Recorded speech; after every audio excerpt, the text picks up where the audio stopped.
Hello my friends and welcome, my name is Dennis and this is the latest update from Ukraine.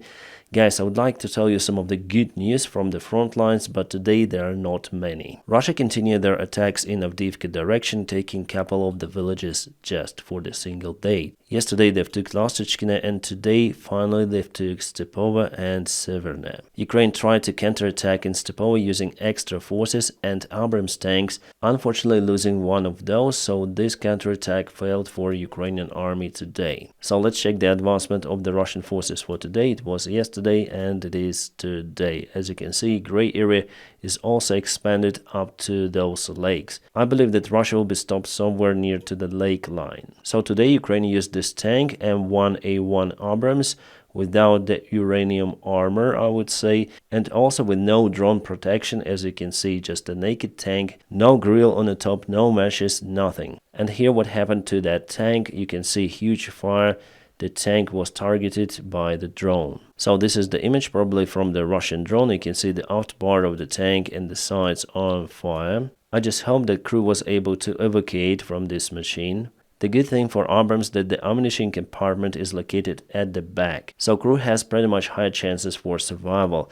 And I don't know why the grill wasn't installed there, because it really helps after all against the drone attacks, first of all against the drone drops. This is what Russia claimed to be using in this case. Definitely the first loss of the Abrams tank. Those tanks are not magical or something, they could be targeted with the same principle as the Soviet tank. And the result, as you can see, is pretty much similar. But again, the chances for the crew survival in this case are much higher. Some of my viewers on Telegram say that the tank was left alone. It should not be done like that, but I'm not a military commander and maybe Ukraine doesn't have enough resources to send for the backup of the tank. Also, this war showed that if you send extra convoy, all of the convoy could be demolished by the drones or artillery. The infantry support obviously would be great, but soldiers are not as fast as the tank. My complaint that the grill wasn't installed, so extra protection, and also the electronic warfare failed with its operation against the drones.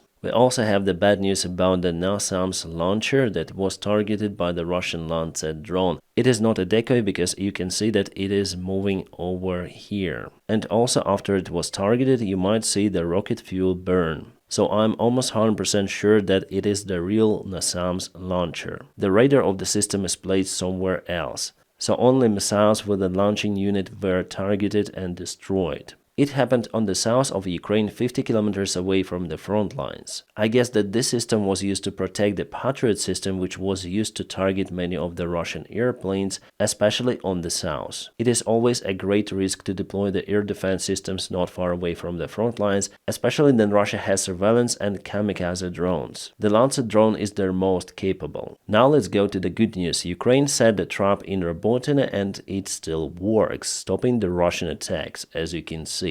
Today they tried to assault again towards that settlement and all of them were kaput. You can see the Russian tank and BTR. It means that the soil is more or less okay to move even for BTRs.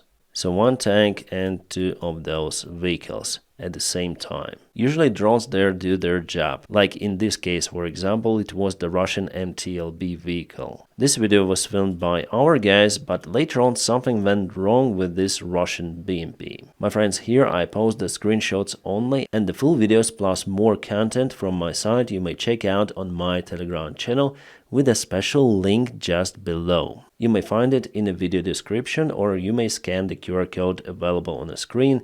There are no any advertisements from my side. It was made to keep you updated in text format and also share the videos like that over there. If you check out the latest update of the military map, there is no any movement from the Russian side for today. But they continue their attacks towards the place from two of the sides. And they have the paratroop divisions deployed in the area, the best of the best, and still they are struggling getting Robotyne under control. According to my own estimates, Robotyne should have been taken by Russians around 3 days ago, but still it holds. And Ukraine is really causing Russians severe losses in this village. It seems like Ukraine started to use more of the gliding bombs, JDAMs, to target the Russian ammunition depots and command centers. It means that there are more of those cases. For example, like here, a couple of the buildings were targeted at once. Let's go back to the front lines review. Russia continued their assault towards Ivanivsk from Bakhmut. So this is the Bakhmut city which was occupied, and now they go to the nearby settlement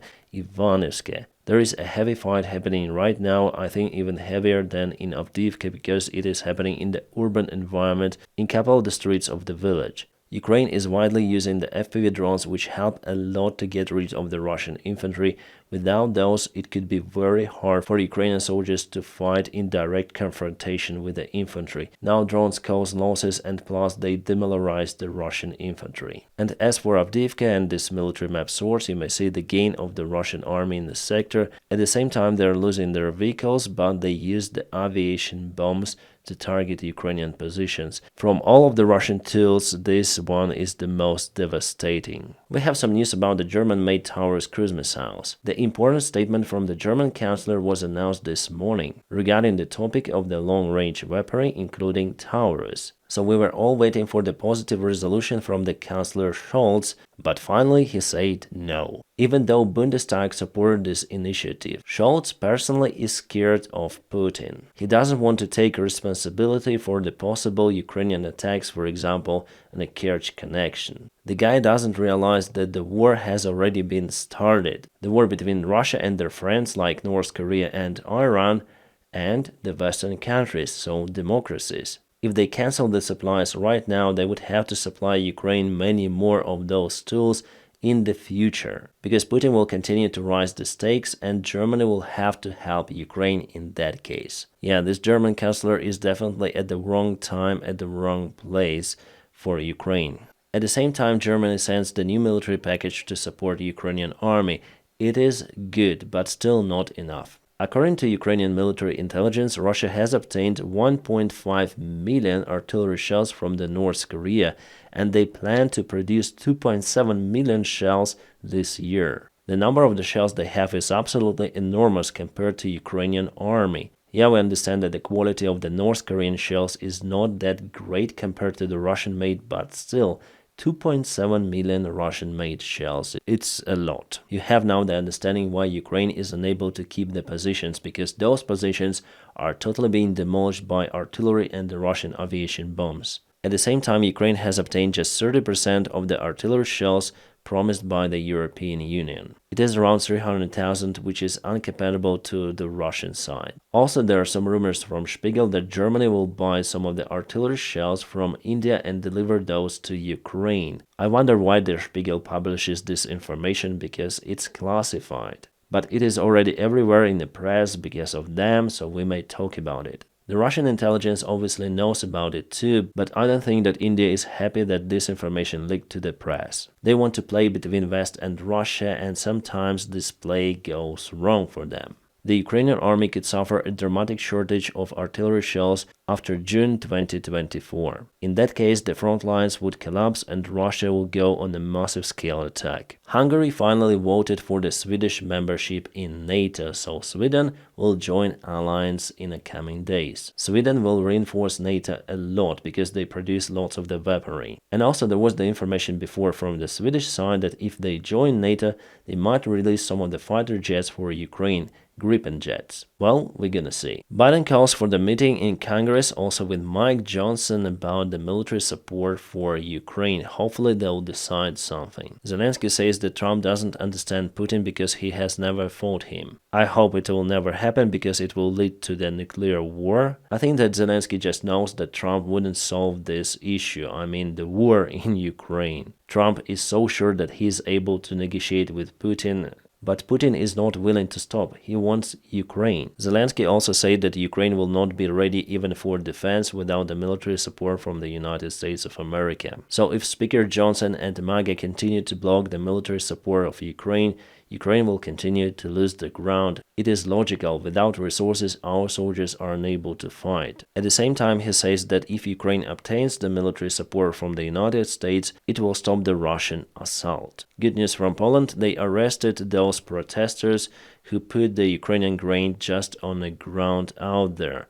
They may face 5 years in prison. The Polish Prime Minister Tusk says that if Ukraine and Poland quarrel around the grain, it would be the most idiotic stuff in history. Countries should reach the common solution, the solution that will satisfy Ukraine and farmers. Guy lives in a fairy tale because farmers are strongly against any sort of the Ukrainian grain on the Polish territory, even for transit. They are puncturing the wheels for our trucks, they are putting the grain on the road, they do barbarian stuff, and Tusk does nothing to stop them. So stop your protesters and everything will work fine according to the European Union legislation. Russia strongly goes under China. They want to take the huge loan from the communist China in yuan, maybe because no one gives them loans in the United States dollars. A doomed currency, as they say. One of the American Senate officials is now under investigation because he unofficially sent some of the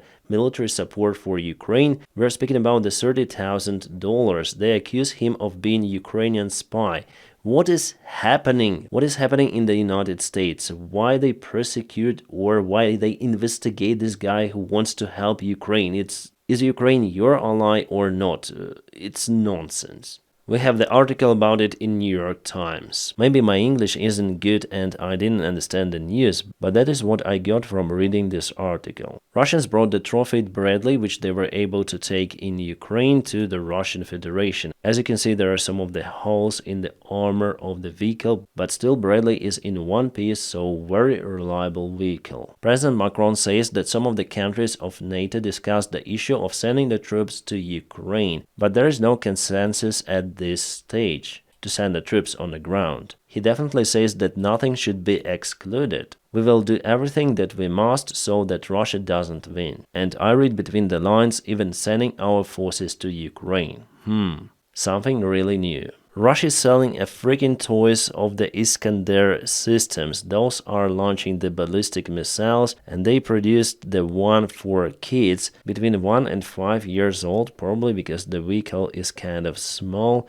So they want the young generation to drive the war machine toys to get used to military. There is a huge militarization of the Russian society, especially of the young generation of Russians. Putin is preparing a new army. My friends, please don't forget to press your huge like to this video. By doing so, you help me a lot. And also, if you want to support my job, you may check out some of the links in the video description just below. You may support me on Patreon or in a sponsorship of this YouTube channel. Thank you so much for your kind support. My friends, I wish you all a peaceful sky wherever you are and have a great time.